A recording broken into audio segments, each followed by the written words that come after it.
están? Bienvenidos al mapa de Telesur. Los acontecimientos recientes en Asia-Pacífico reflejan una estrategia de presión que va desde lo diplomático hasta lo económico y quizás militar desplegada por Estados Unidos. ¿Cómo enfrenta esta región y cómo ha logrado ser además el epicentro del mundo? Hoy vamos a analizar todos estos escenarios. Así iniciamos.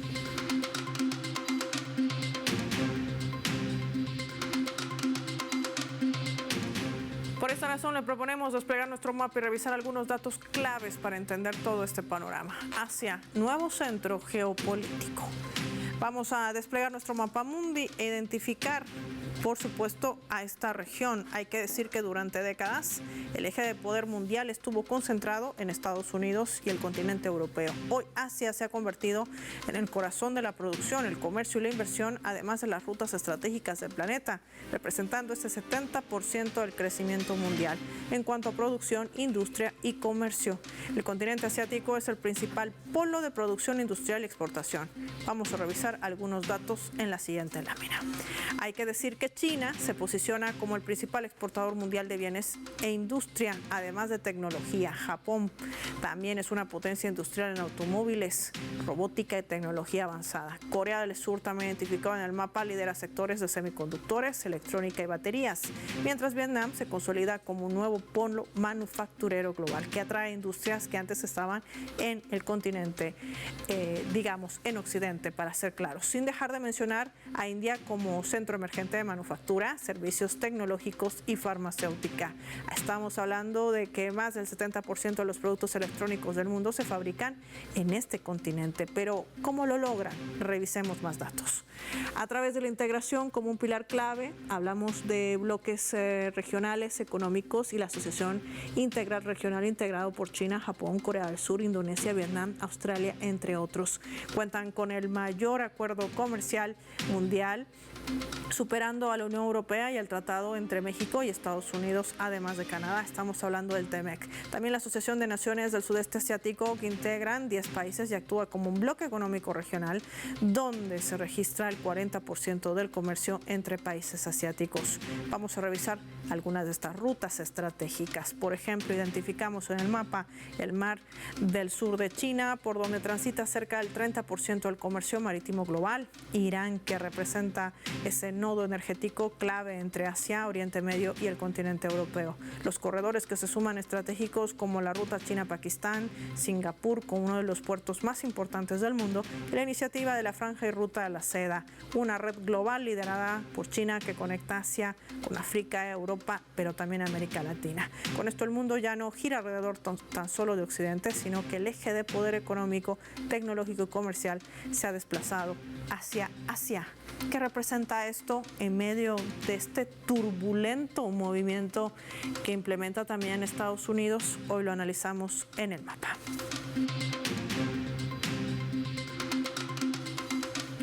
Tadeo Castiglioni nos acompaña en directo desde la Argentina, periodista, experto en relaciones internacionales del equipo de PIA Global. Qué gusto tenerte en el mapa de Telesur. Tadeo, gracias por tu tiempo. Bienvenido. Como siempre, una enorme alegría y un gran placer poder compartir con ustedes.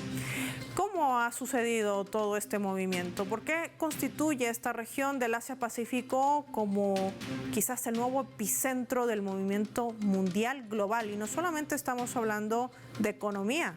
¿Qué nos dices?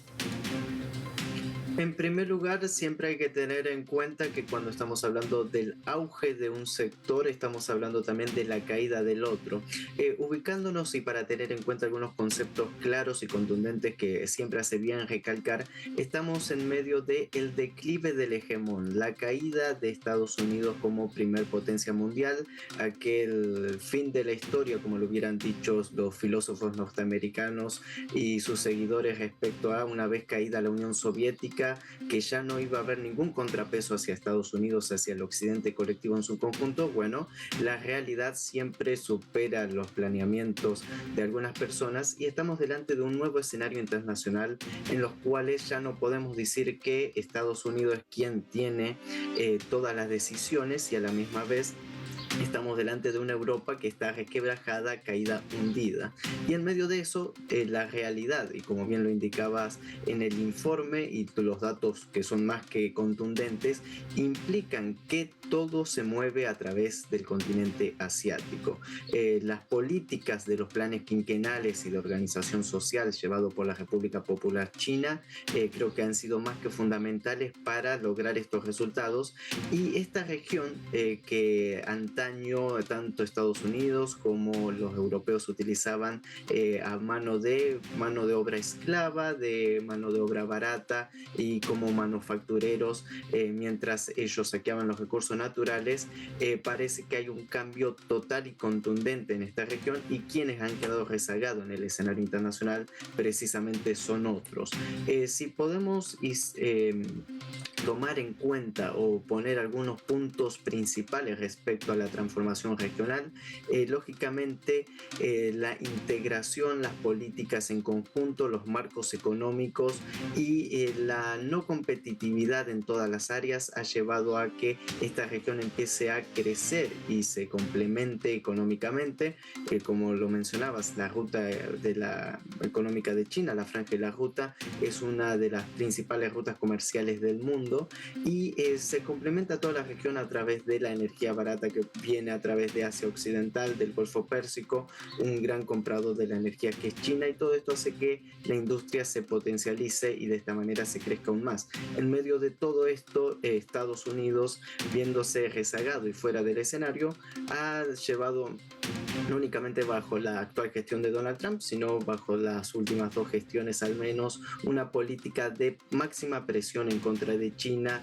en los cuales en el último año se ha visto reflejado con la guerra de aranceles y con toda la presión aplicada con tal de contener a China como potencia económica, pero que esto también lógicamente trae una gran repercusión en toda la región, en los cuales ya empieza a haber una desconfianza hacia Estados Unidos, lo cual también marca el cambio de era, no únicamente en todo el continente asiático, sino a nivel global, en los cuales ya no se considera incluso a Estados Unidos como un socio confiable, sino que se están buscando grandes alternativas económicas para lograr, sobre todas las cosas, la defensa de la soberanía económica y la independencia de los diferentes países. Sí, y en medio de esta radiografía amplia, macro, que nos brinda Saed Tadeo, me gustaría puntualizar para que nuestros televidentes entiendan sobre todo la importancia. Nos hablabas del papel de China. ¿Qué pasa con estos mecanismos regionales? Por ejemplo, enfocándonos en lo económico, la PEC, a tu criterio, ¿cuál crees que ha brindado o blindado al mismo tiempo que este escenario sea propicio para lo que vemos hoy en día frente a ese occidente en decadencia? Bien, lógicamente, primero que nada, dentro interno de China, la proyección nacional, mientras Occidente no calcula políticas a largo plazo, China tiene planes de 5, 10, 15, 20 años, qué es lo que quiere China para su propio país, cuáles son los objetivos a cumplir, y todo esto, al tener un panorama claro y un horizonte trazado, es mucho más fácil para el desarrollo nacional. A nivel regional, yo creo que la cooperación, principalmente del sudeste asiático, de los países que forman parte de la ASEAN, ha sido más que fundamental para el fortalecimiento regional, lo cual recompone un equilibrio muy interesante en toda la región. Estamos hablando de que todos los países del sudeste asiático, entre los cuales tenemos países que no tenemos que ignorar, como Malasia, Indonesia, Vietnam, han logrado unificar sus posiciones económicas dentro de la organización de la ASEAN y son a la misma vez vecindad con China, y lograron firmar importantes acuerdos de libre comercio con la República Popular China, los cuales son complementarios y en los cuales se defiende la industria nacional, es decir, que los productos chinos no van a competir con los productos que se producen en la ASEAN, y que de esta manera se logra, vamos a decirlo, amalgamar relaciones internacionales que en una relación ganar-ganar ha llevado a la potencialidad de estos países, que creo que es lo que se ha marcado en los últimos años, y también por eso es muy interesante todo el panorama asiático, porque incluso las diferentes organizaciones presentes en la región son parte, vamos a decirlo, integral de la columna vertebral de lo que llamamos el mundo multipolar y el auge del sur global, en los cuales comenzó con pequeñas estructuras de relacionamiento múltiple, de asociación económica, la ASEAN es fundamental en esto, en los cuales después fue evolucionando a estructuras cada vez más complejas y mayores que permite un comercio estable, reglas claras en un mundo en los cuales las reglas ya no son tan claras, incluso en el panorama comercial, en los cuales incluso la Organización Mundial de Comercio no puede tomar medidas para afianzar los lazos a nivel internacional.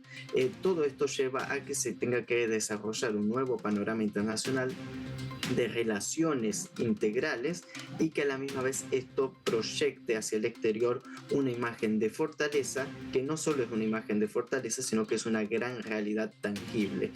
Sobre todo hay que destacar principalmente la vitalidad que es el comercio naval a nivel global y que el sudeste asiático juega un rol totalmente complementario junto con China debido a la gran cantidad de puertos y el nodo logístico que esto representa para la conexión Asia-Pacífico, con todo el comercio internacional que se tiene y también con todas las proyecciones y las relaciones hacia Europa. En medio de todo este escenario, primero que nada comprender que países de manera independiente durante décadas han ido desarrollando una estructura de cooperación más allá de los trasfondos políticos de los diversos países. Estamos hablando de un país como Vietnam con una estructura comunista, y dentro de la misma organización tenemos a Tailandia, un país que históricamente fue del bando occidental con un gran generalato militar y que a la misma vez es una monarquía. Es decir, más allá de las tendencias políticas de cada país, los cuales son situaciones internas, se ha buscado trazar un horizonte de cooperación en conjunto, lo cual ha proyectado y ha posicionado a estas regiones en la vanguardia mundial, que es lo que estamos viendo en la actualidad.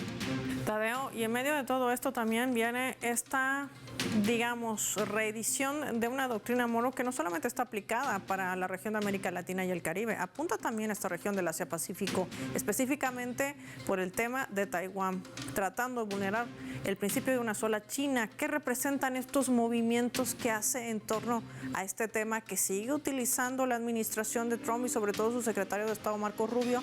Me gustaría analizarlo a profundidad al regreso de la pausa, no sin antes revisar nuestra escala.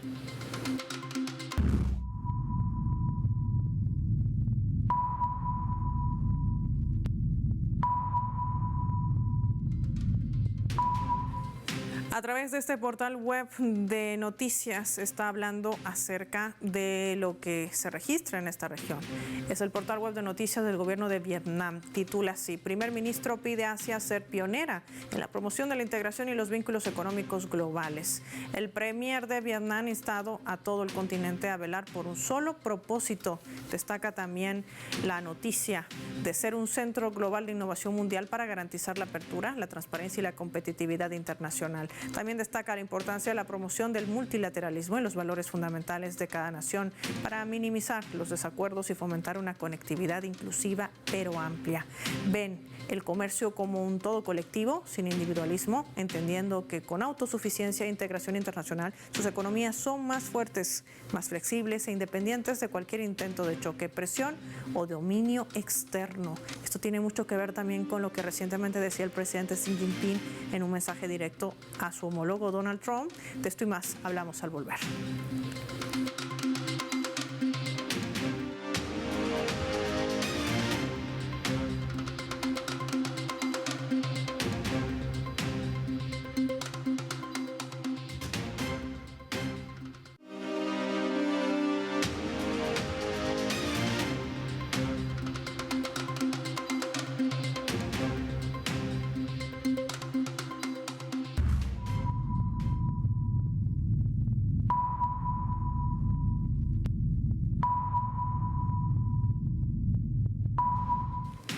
Vamos a sumar otro elemento también para la fotografía. Esto que ven es la visita que hacía el presidente de Estados Unidos, Donald Trump, a esta base Yokosuka en Japón, reunida también allí con los marines, con ellos en una pleitesía total del pueblo nipón.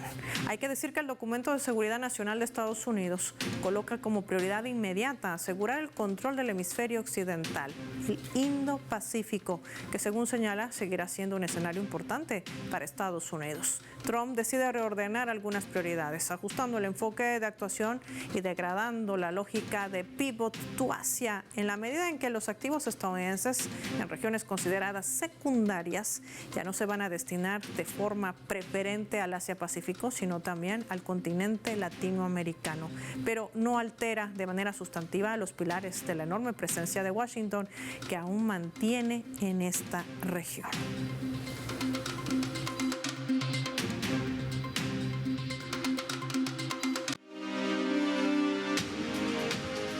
Tadeo, resulta interesante graficar esto porque Estados Unidos tiene bases militares en todas partes del mundo. China no. Y esto forma parte también de esta agenda guerrerista, bélica, de presión, chantaje. Lo veíamos en el primer bloque, aranceles, imposición, donde Trump inclusive con China ha tenido que retroceder no una, sino varias veces. Pero, ¿qué generará una posible presión militar? ¿Hay posibilidades de llegar a este escenario? Bien, si algo ha quedado claro en el escenario internacional es que cualquier cosa puede suceder lamentablemente, y más aún cuando los líderes de las principales potencias pueden ser manipulados o no están conscientes de la realidad total de todos los hechos. Ese es el caso de Donald Trump, que tiene una postura muy cambiante. Eso lo hemos visto a lo largo de su primer mandato y también en este año tan convulso a nivel internacional, de decir una cosa, hacer otra, ir, venir, cambiar de posiciones de manera constante, parece ser la marca registrada de Trump. En medio de esto, la presencia militar en el Asia-Pacífico es muy fuerte. Recordemos bases militares en Filipinas, a donde también hay importante conflicto territorial en disputa con China, toda la situación en torno a Taiwán y la venta de armamento de manera constante a Taiwán, la militarización de la península de Corea en Corea del Sur, la militarización de Japón, lo cual también nos tiene que llevar a pensar un escenario bastante interesante, que incluso después de la Segunda Guerra Mundial, la Unión Soviética y después la Federación Rusa no mantuvieron presencia militar a nivel global en ninguno de los países liberados. Aún así, Estados Unidos sí. Entonces también hay que tener en consideración hasta qué punto Corea del Sur, Japón, verdaderamente tienen una autodeterminación nacional o acaso una dependencia total hacia los Estados Unidos. Y en medio de esa dependencia total se han transformado en blancos en la región, y en los cuales son una clara amenaza para China. China no tiene bases militares en México, en Cuba y en Nicaragua, de alguna manera apuntando su misil hacia Estados Unidos. Estados Unidos sí lo tiene en la cercanía de China, incluso juega con el separatismo de Taiwán, lo cual es una línea roja totalmente que ha manifestado la República Popular China, ya que esto atenta contra el principio de una sola China. En medio de todo este escenario, la táctica de Estados Unidos sigue siendo de la presión de multinivel, vamos a decirlo, en los cuales no únicamente existe una presión económica, sino también una presión política, diplomática, social, siempre incentivando diferentes movimientos separatistas o incluso movimientos terroristas, y también lógicamente militar.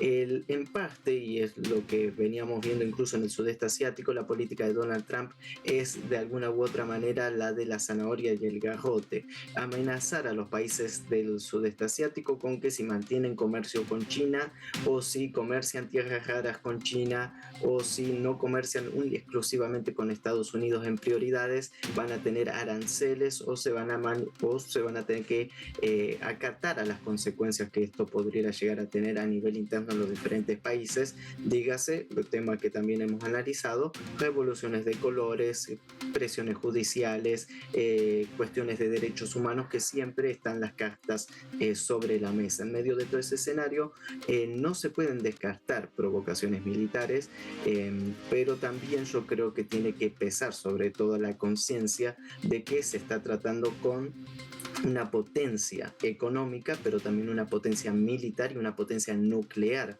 como es la República Popular China, y que no se puede jugar con fuego.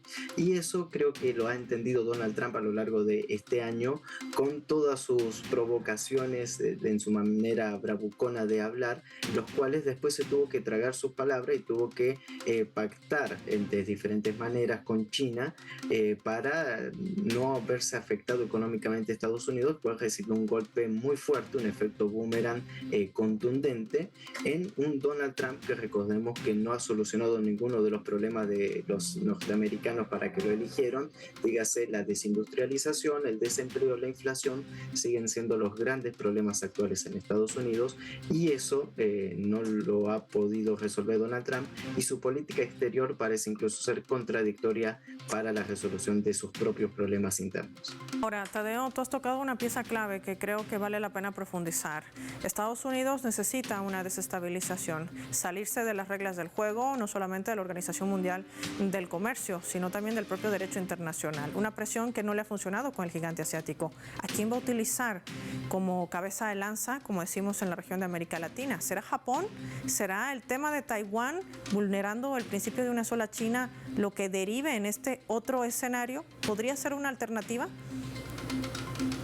Incluso con la nueva primer ministra de Japón, la cual tiene una actitud muy belicista y beligerante. Recordemos que la nueva primer ministra suele visitar y rinde homenajes a los criminales de guerra del imperio japonés que cometieron cuantas masacres y matanzas en China, responsables de más de 30 millones de civiles muertos, en un cálculo, vamos a decirlo, bastante leve de lo que fue realmente las atrocidades del imperio japonés.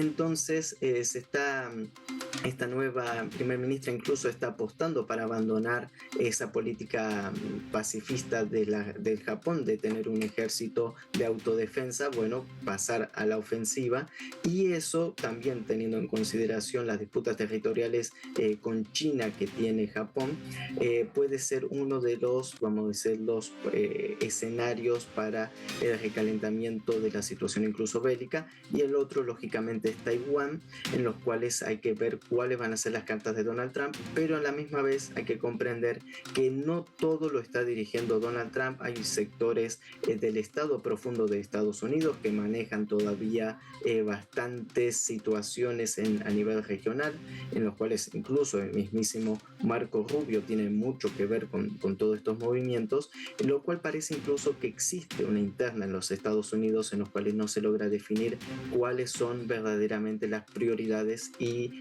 vamos a hacerlo, las cartas a jugar en el escenario internacional. Pero en medio de eso y en medio de la conspiración constante de Estados Unidos y de utilizar estados proxy para una guerra en contra de China, la cual, hay que decirlo, por más que no sea una guerra bélica, estamos delante de una verdadera guerra económica y guerra de aranceles, lo cual es igual de terrible que cualquier guerra bélica. Estamos también delante de una política tanto a nivel asiático, los cuales ya no les preocupa mucho realmente qué tiene que opinar Estados Unidos sobre la independencia y la soberanía, y eso se ha visto incluso en las últimas reuniones de la ASEAN, la cual tuvo una presencia regional importante. Hemos visto incluso la visita continua del ministro Wang Yi de Relaciones Exteriores de China a los diferentes países en la región. Se mantiene una dinámica comercial muy activa en medio de estas provocaciones y amenazas de Estados Unidos, las cuales parece que no están surgiendo los efectos esperados. Quiero agradecer como siempre a Tadeo Castiglioni por habernos acompañado y compartir su valioso análisis con nuestros televidentes del mapa. Gracias, Tadeo, por tu tiempo para Telesur. Vamos a finalizar el programa y lo hacemos revisando nuestros vectores.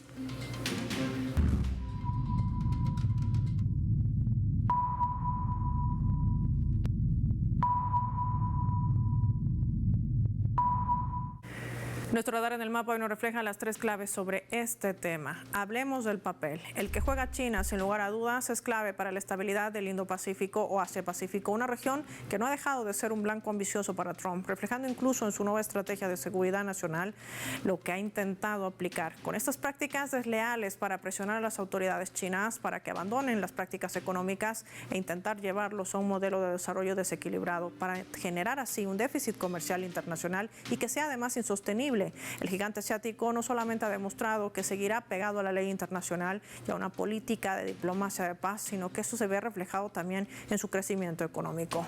2. Estrategia. Por esta razón, Estados Unidos apunta a una competencia estructural, pero contenida con China, con menos carga ideológica, pero anclado en su interés nacional y en relaciones transnacionales. Por esta razón, Washington combina la coerción económica y la disuasión militar con menor presión normativa, dejando un espacio para una relación más negociada con Beijing. Claro, a Trump no le queda más alternativa ante los retrocesos que tuvo que dar con la aplicación de los aranceles y presiones económicas. 3. Modernidad. China está proyectando su futura economía con una industria moderna y nuevas fuerzas productivas de calidad. Pese a todas las presiones, el gigante asiático sigue sorprendiendo al mundo con este dinamismo económico.